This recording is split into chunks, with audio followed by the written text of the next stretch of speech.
Okay, we are moving on to lesson 10.5, and 10.5 is building upon all the knowledge that we already gained about probability. So now we're going to be talking about independent and dependent events.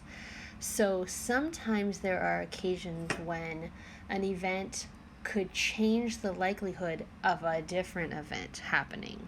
Sometimes it doesn't have the possibility of changing the other event.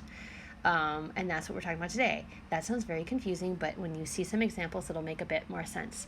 Okay, so independent events are events that occur if one event does not affect the likelihood that the other event will occur. For instance, I drew this lovely spinner here, and I drew a six-sided cube. And these are independent events because when I spin the spinner, no matter how fast or slow, no matter what it ends up landing on, that will not affect how the cube lands. Okay, so these are independent events. And I'm very excited because we have another formula that we can use to determine the probability of these events. This is called probability of independent events. All you have to do is multiply together, find the product of, the probability of the first event times the probability of the second event. So let me do an example for you so it'll make a little bit more sense. All right, if I'm asking about the probability of spinning a blue and the probability of getting an odd number, and I'm doing these simultaneously, so I want to get a blue and roll an odd. How do I figure that out? Okay, so let's start with the spinner. So the probability for that spinner becoming, hitting or landing on a blue is, looks like I've got two blue sections out of a total of 1, 2, 3, 4. So my denominator will have a 4. So there's the probability of getting a blue. Now what's the probability of getting an odd number? Okay, well I know on my six-sided cube there are 6 possible numbers I can land on. And odds, let's see how many odds are there. Well, there's the number 1, the number 3, and the number 5. So there's 1, 2, 3. 3 ways that I can land on an odd number. So to determine the probability of getting a blue and an odd at the same time, all I need to do according to my formula here is multiply these probabilities together. So let's do that. I'm going to take 2/4 and multiply that by 3/6. Now probably the smart thing to do would be to figure out if they have any similar numbers you can divide by or factors, but I didn't do that. That's okay. So let's just multiply straight across. 2 times 3 is 6 in the numerator. 4 times 6 is 24 in the denominator. Can I simplify that? Yes, I can. I believe that 6 goes into both the numerator and the denominator. So that's a 1 out of 4. So the probability of getting a blue and landing on an odd is a 1 in 4 chance, or a 25% chance. All right, so the first problem that you'll be putting into your notebook has to do with a spinner and flipping a coin. And in this case, they're asking you to figure out the likelihood of spinning a prime number and flipping tails. Prime number. Okay, so I have to sit here and think about, what are my prime numbers? And it looks like on my spinner, I go only up to 5. So between 1 and 5, the prime numbers are 2, 3, and 5. All right, so it looks like I've got 1, 2, 3. So I'd put 3 in the numerator.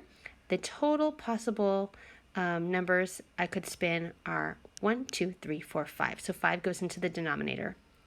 Looking at my coin flip, I'm looking for a tails. There's only one way that I can get tails. So I'll put 1 in the numerator.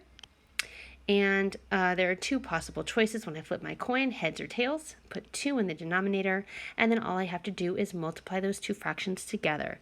So I've got my 3/5 up here times my 1/2 here. When you multiply that together, you get 3/10 or 30%. All right, now example number 2 is interesting because we are now dealing with dependent events.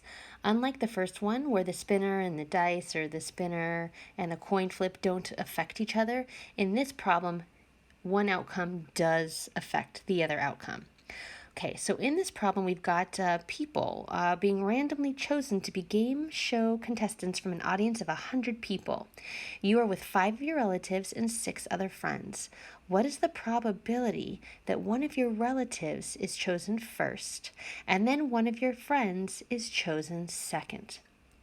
Okay, so we're going to start off the way that we always do by making a fraction or a ratio, and we're going to begin apparently with the relatives. They say that the relatives are getting chosen first.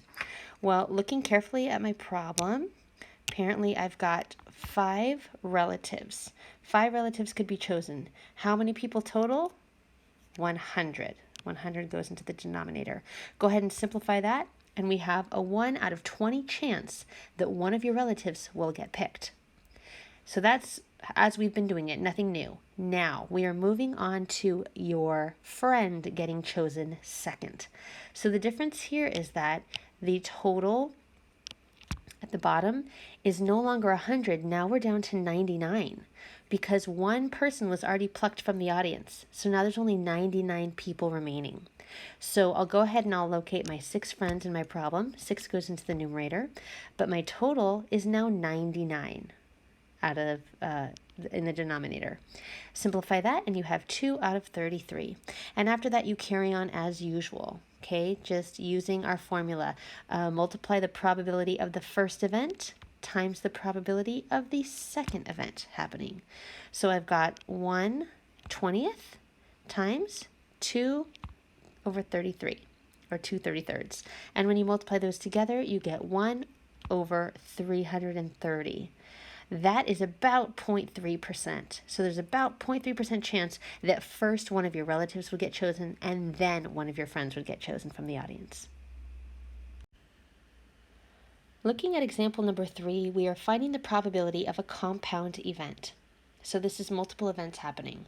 And in this problem, we have a student. This student is randomly guessing the answer for each of these multiple choice questions. Interesting that they're randomly choosing. I guess they didn't study for this, what is this, U.S. history test?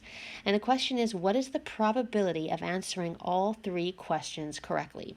Now, I think they wanted you to know that this kid was just randomly guessing, because if this kid had studied, that would change the probability slightly, right? So random guesses. Okay. For number 1, how many choices are there? Well, there's 1, 2, 3, 4, 5 possible choices. So 5 will go into my denominator. And this kid's going to choose 1, right? 1 choice. Moving on to number 2. Is number 2 dependent on the outcome of number 1? Not at all. I could get the first one right and get the second one wrong, or get the first one wrong and the second one right? One does not impact the other. So out of these, again, it looks like I've got a 1 in 5 chance. See, again, there's 5 possibilities, and I'm only choosing 1. Number 3, again, this event is not impacted by the prior events. It doesn't matter if I got the first ones right or wrong. I could again get them right. I could again get them wrong. Not impacted. And again, I've got 1, 2, 3, 4, 5 possible choices. So if I were to write this out, for problem number 1, it's 1/5. For the second problem, again, it's a 1 in 5 chance of getting it right. And for the third one, again, it's a 1 in 5 chance of getting it right. When you multiply those together, you get 1. When you multiply those together, you get 1 out of 125, or about 0.8% chance of getting all 3 questions correct.